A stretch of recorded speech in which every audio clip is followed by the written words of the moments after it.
Hello दोस्तों, केना छी? अहाँ सब के स्वागत करै छी गार्निया ब्लॉग में। तो चलू आइ के ब्लॉग में अहाँ दिखाबऽ जा रहल छी गेटवे ऑफ इंडिया के बगल में अरब सागर छै, उएह में हम वोटिंग कर रहल छियै। आ एते मस्त नज़ारा छै की बताऊ अहाँ सबके। देखियो कते वोट सब छै। एखन तो और आगा जेबै, एखन बस जस्ट चढ़बे के लिए। ऐसे पिछुलका ब्लॉग के एगो हम डललिए, पहले सबसे पहले डललिए मुंबई दर्शन वाला बस नहीं होइए, ओकर ब्लॉग डललिए। ओकर केहन की सेवा सब छै, ओकर केहन अथी सब छै, नाश्ता की दै छै, कते टिकट प्राइस छै, सब चीज ओहि ब्लॉग में हम बतेने छी। सबसे पहले ब्लॉग ओ ये, ओहिके बाद डललिए गेटवे ऑफ इंडिया के, फिर तेसर ई करिए वोटिंग जे कऽ रहल छियै। तऽ जे सब पिछुलका ब्लॉग अहाँ सब नहीं देखने हैब तऽ जाकऽ जरूर देखब, बहुत नीक लागत। तऽ आब देखियो अरब सागर में आयल छियै, वोटिंग कर रहल छियै। कते मस्त नज़ारा छै, कते वोट छै, पानि देखियो एक नंबर, मतलब मस्त नज़ारा लागि रहल है। 200 रुपया टिकट लेलकै एकर प्राइस। पहले बेर ई मुंबई एलियै, मुंबई में वोटिंग कर रहल छियै। देखियो कते मस्त नज़ारा छै, एकदम ठंडा ठंडा हवा आबि रहल छै। मजा नज़ारे के चौर छै। देखियो पानि के हिलकोरा।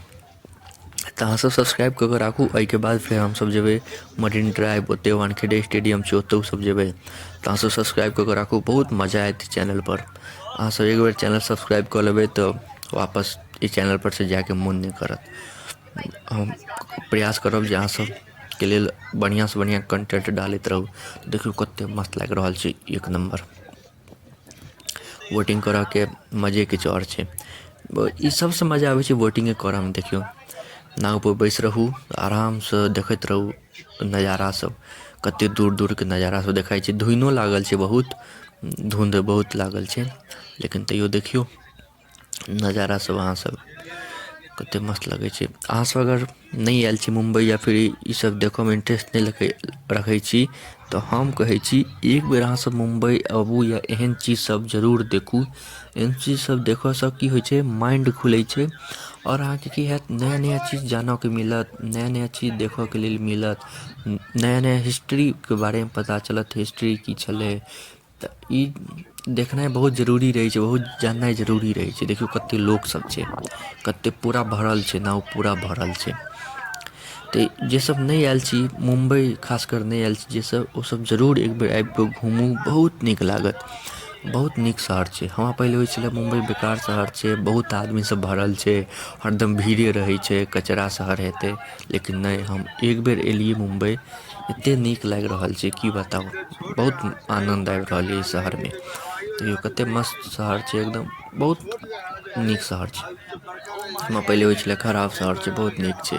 तऽ जे सब नहीं आयल छी जरूर एक बेर आउ, घूमू फिरू, मजा करू। अखने तऽ लाइफ छै मजा करऽ के, काल्हि की हेतै नहीं हेतै ककरा पता।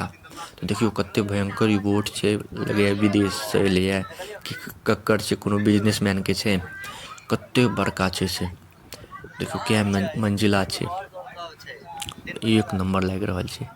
तऽ ई सब देखऽ में मजे किछु और छै। ई सबके नज़ारे फर्स्ट एक्सपीरियंस तो और मजा आयत। बार बार आबि जेबै तऽ नहीं नीक लागत। पहिल बेर जे नज़ारा रहै छै ओ यादो रहै छै, और नीको लागत। देखियो तऽ जे सब नहीं आयल छी जरूर आबू, एकर कहानियों पता चलत की छै नहीं छै। कियाकि वोटिंग जे करै छै ने, एहिमे एगो आदमियो रहै छै, तऽ सबटा कहानी सब बताबैत रहै छै ओ, जे की छै नहीं छै कहानी सब।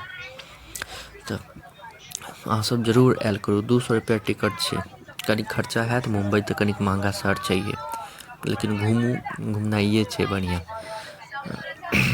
तऽ देखियो कते भयंकर वोट छै। कते आगाँ आबि गेल छियै हमसब, तते आगाँ आबि गेल छियै की बताऊ।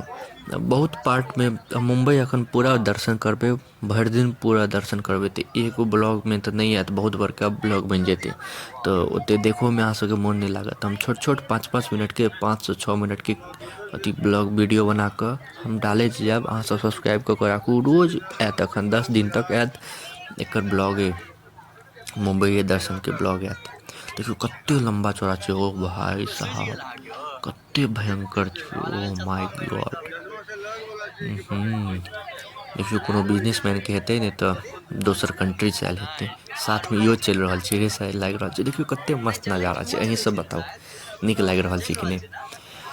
तऽ अहाँ सब सब्सक्राइब कऽ के राखू। और एगो दूगो पार्ट और आयत गेटवे ऑफ इंडिया के, ओहिके बाद जेबै मरीन ड्राइव, वानखेड़े स्टेडियम औरो कते छै, जुहू बीच, साइंस एग्जीबिशन वाला जगह, 3D एनिमेशन वाला जगह, कते चीज सब छै। अहाँ सब सब्सक्राइब कऽ के राखू, बहुत मजा आयत ई चैनल पर। धन्यवाद अहाँ सब कते देर तक